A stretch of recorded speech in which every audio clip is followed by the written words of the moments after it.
Right now at 10, it's the longest government shutdown in U.S. history at this point. We'll detail how long the impacts of this deadlock will be felt for. And backlash from southern Wisconsin communities over data centers, the impacts these facilities could have on our environment. Plus, later at 10, artificial intelligence is becoming a part of our everyday lives.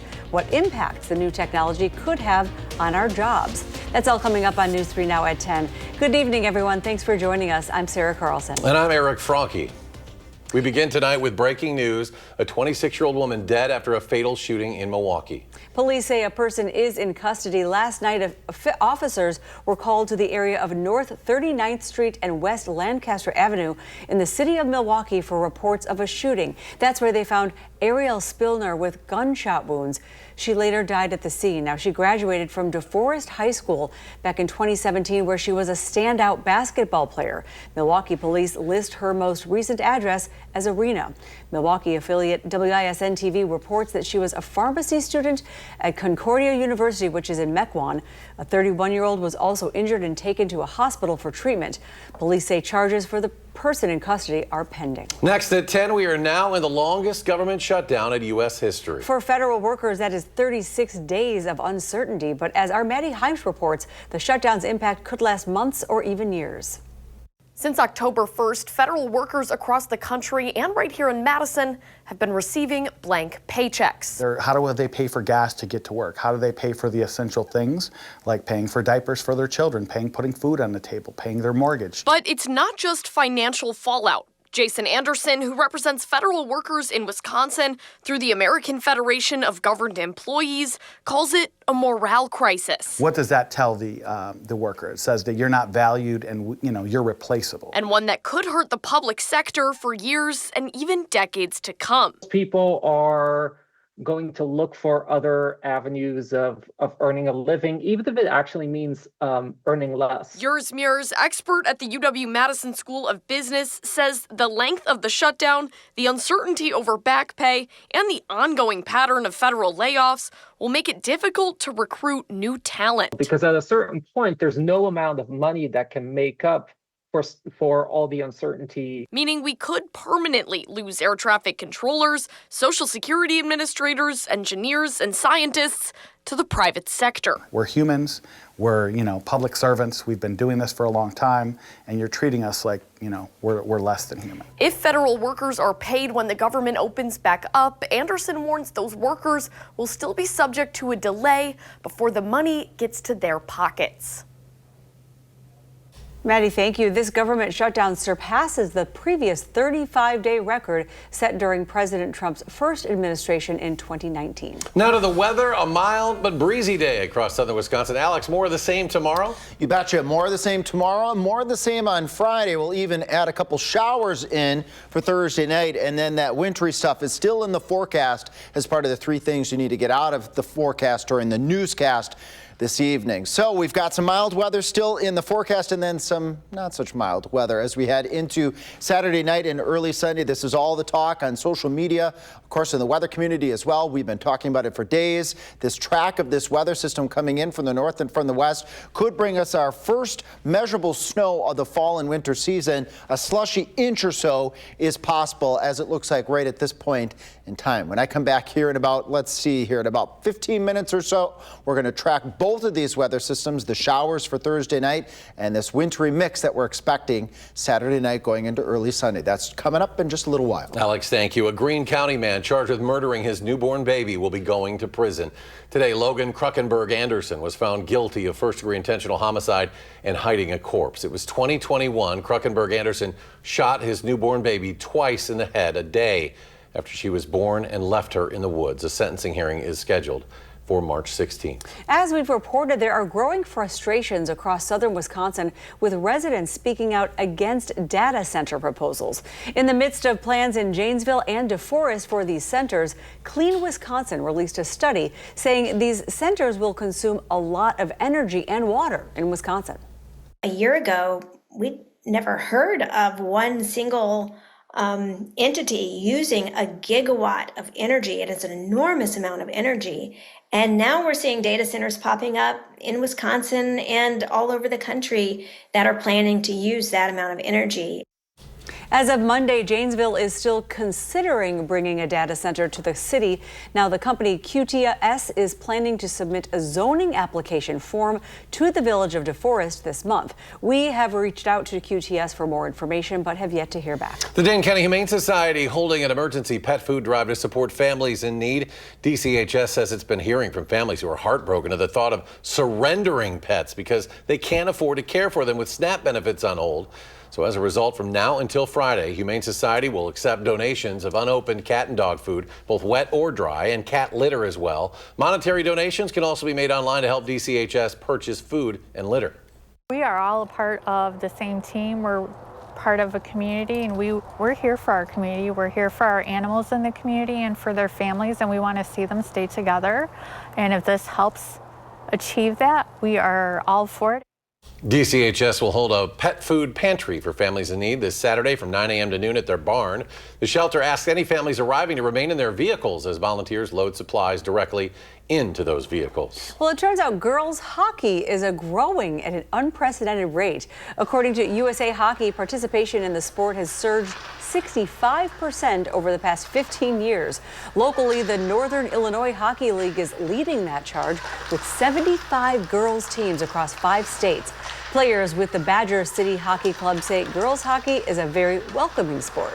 It's like such a great opportunity, and it's such a fun sport that everyone should have a chance to play and do whatever they want with it. Everybody should try this sport, and it's a very rewarding sport in that you get a lot out of it. Currently, the NIHL is becoming one of the largest girls travel hockey organizations in the nation. Next at 10, Alex is back to break down our complete weekend forecasts. And artificial intelligence is becoming more part of our day-to-day lives. We'll speak with experts on the potential impacts it will have on the job market. Stay with us. You're watching News 3 Now at 10.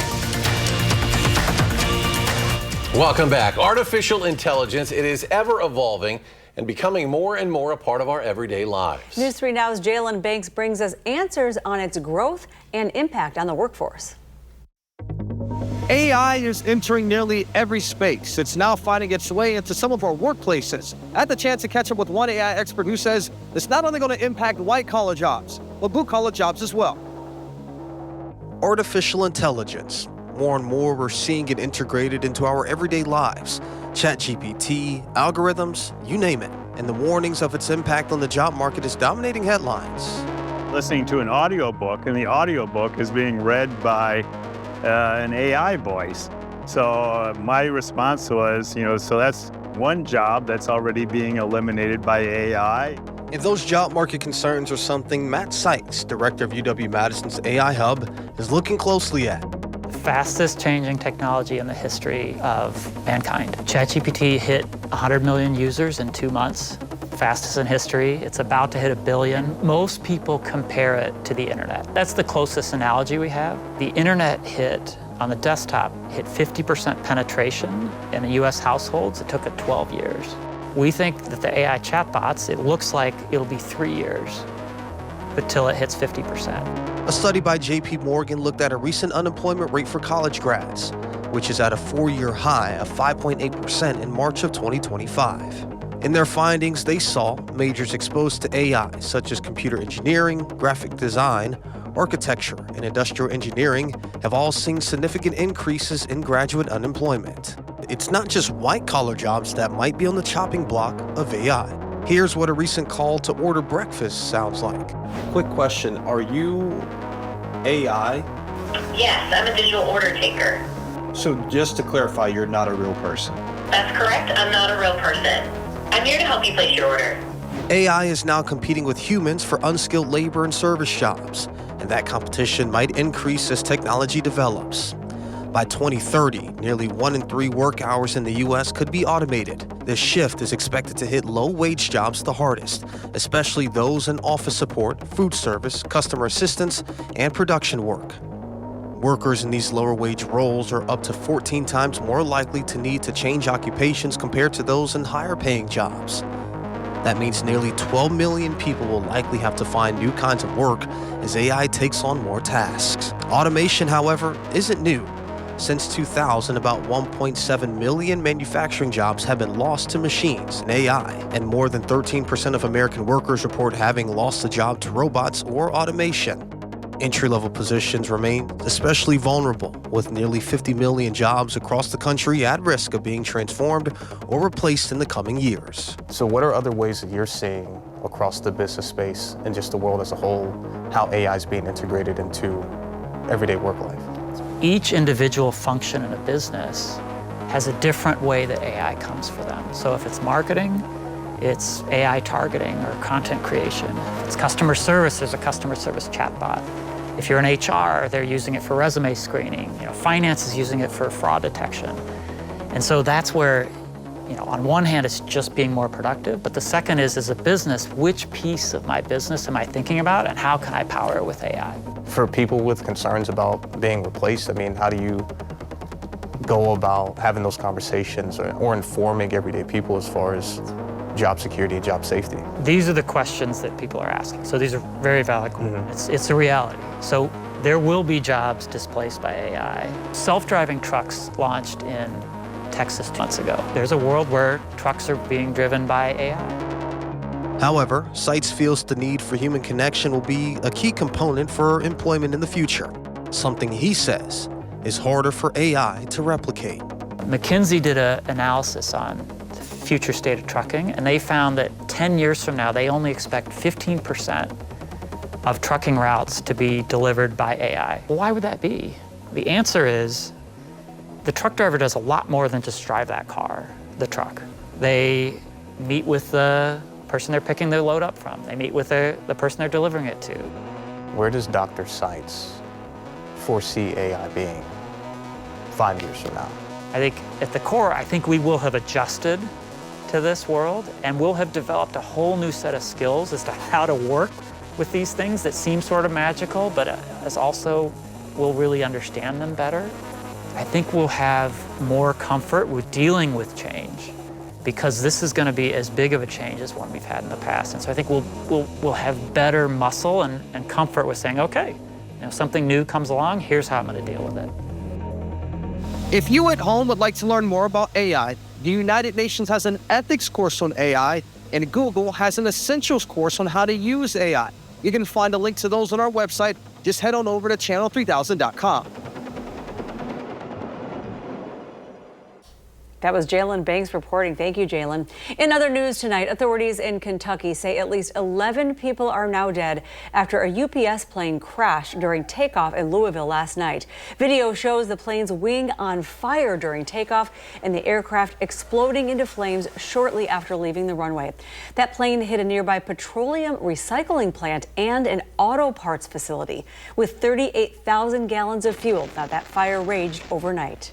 Landing gear that's out there, you would not see a whole fuselage. With the intense fire that was there, most of things are gone.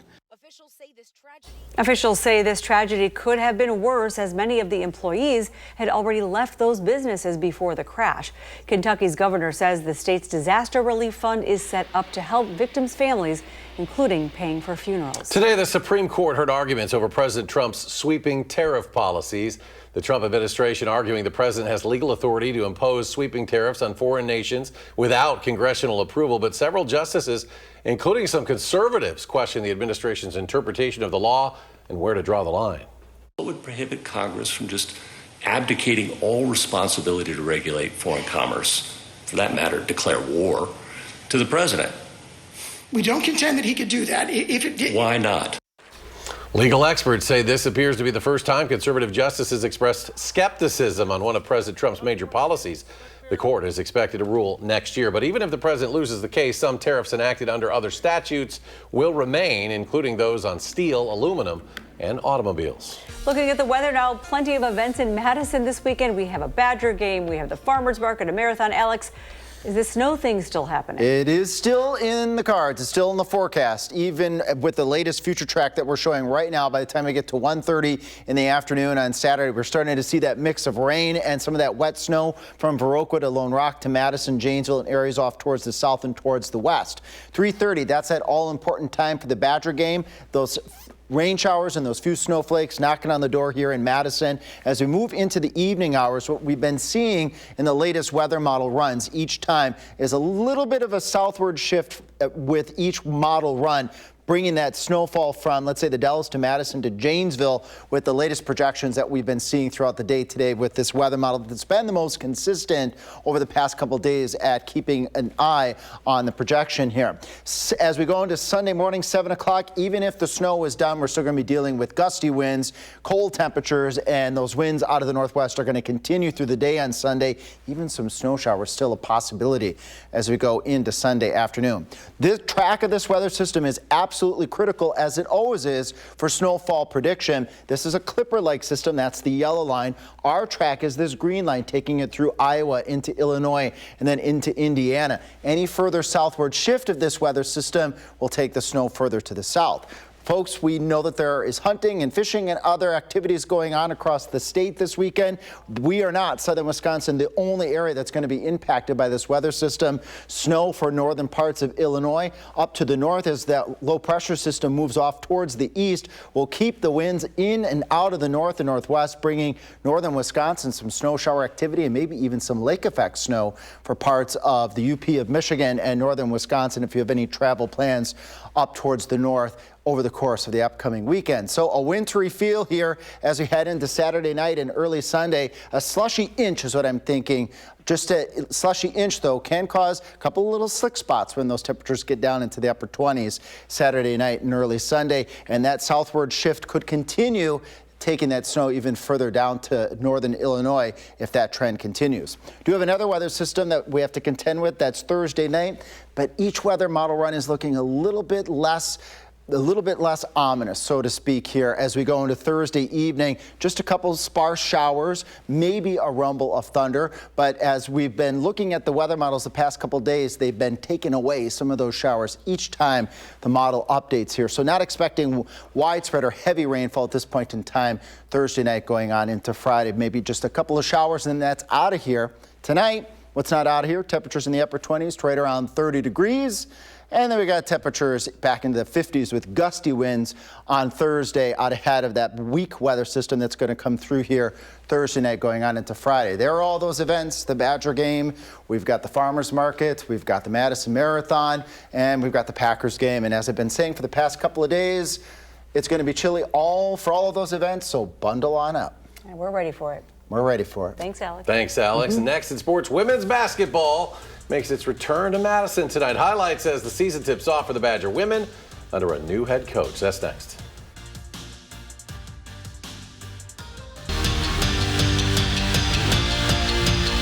Welcome back. Basketball is back in Madison after an opening season win for the men on Monday. The women look to do the same tonight at the Kohl Center. That's right. The Badgers excited to start fresh. Tipped off the season tonight against the Oakland University Golden Grizzlies. That's from the Detroit area, and our Nash Dara shares the story. A new era of Wisconsin women's basketball is upon us, and that is the Robin Pingeton era. Tonight at the Kohl Center, the team kicked off their season in hopes of a campaign that will turn around what has been a decade of struggles. Coach Pingeton was hired back in March after 15 years as head coach at the University of Missouri in hopes of bringing her consistent success to Madison. Tonight, her and her Badger squad finally got the opportunity to display their new look, and well, they sure did. New guard Destiny Howell made her name known tonight as she was all over the floor, finishing with the team-high 17 points, 6 rebounds, and 3 assists. And how about Shea Bolin, or should I say Ballin? She finishes with 13 of her own as she also begins her first season with Bucky. And for the Badgers, what gave them the upper hand tonight was just being the more dominant team in the paint, as they were just ferocious, picking up a combined 48 team rebounds and shooting 50% from the field. The Badgers opened up their season with an energetic win, displaying what the future of women's basketball could look like here in Madison. At the Kohl Center, Nash Dara, News 3 Sports. And they'll hit the road this weekend, traveling down I-94 to Milwaukee to take on rival Marquette on Saturday at 2 o'clock in the afternoon. Well, tonight, the Badger women's volleyball team took on the Golden Gophers. That was at the Fieldhouse. Let's go to the first set. After Addie Horner served, the Gophers send it back. It'll be Kristen Simon who tips it over to Mimi Collier here for the kill. That's what she does best. Later on in the second, it's Minnesota now on serve. Horner this time on the set. Grace Egan off the block. She's going to get it on the Badgers side of the net. Minnesota looking for the kill, but it's Simon keeping it alive. Eventually, Carter Booth will be the one to finish this thing here with the block. That's all she wrote. Badgers win this one 3-1. Love to see that. Well, tickets are now on sale, believe it or not, for the Wisconsin Badgers 2027 football season opener. And the team will kick off against the Pittsburgh Panthers in Dublin, Ireland. It is the second international game in Wisconsin football history. Currently, tickets can be purchased as part of official hospitality and travel packages. The remaining will go on sale in early 2027, allowing fans to buy standalone tickets. A link to purchase these can be found on our website, channel3000.com. You'll get that assignment. Yeah, for sure. In Dublin. That's all for sports. Alex is back. Final check of the forecast after a short break. My heart is full of something I have not felt in almost a year. That is good. Colbert's all new with Tiffany Haddish and from NCIS, Gary Cole, tonight. Finally, tonight, reports of a lion on the loose in rural Ireland turned out to be a little far-fetched. Ireland's police force solving the viral mystery, saying that big cat was actually a very committed Newfoundland with a fresh haircut. Newfies are normally black, but that one does look like a lion. The best part about it is this dog is named Mouse. And maybe that's why they did this, that they had his coat shaved down, which isn't recommended for Newfoundlands, as they have a double coat. So police say he was coping well with his newfound fame. They knew what they were doing, though. Look how they cut that tail, too. That looked like a lion's tail. It didn't look nice. They knew they'd scare people with that. I didn't like that. Alex is back. Final check of the forecast. And hoping to stay, we got 2 more days of the 50s? Yeah, 2 more days of the 50s and then the wintry stuff this weekend. Maybe a slushy inch of accumulation with that weather system Saturday night going into Sunday. We're keeping a close eye on that track. If it goes any further to the south, then the snow goes to the south. But the chilly stuff will not, and then we will warm up by the end of next week, perhaps back all the way up to near 60 degrees. And we appreciate the photos. Northern Lights are out there. Go check them out. Just want to get into an area that has a little bit less in the way of light from the town to get the best viewing. It's gorgeous. Thanks, Good Alex. shot. And thanks for watching, everyone. The Late Show is up next with Stephen Colbert. And our next newscast tomorrow morning, 4:30. You can always find us streaming 24/7 on Channel 3000+. Have a good night.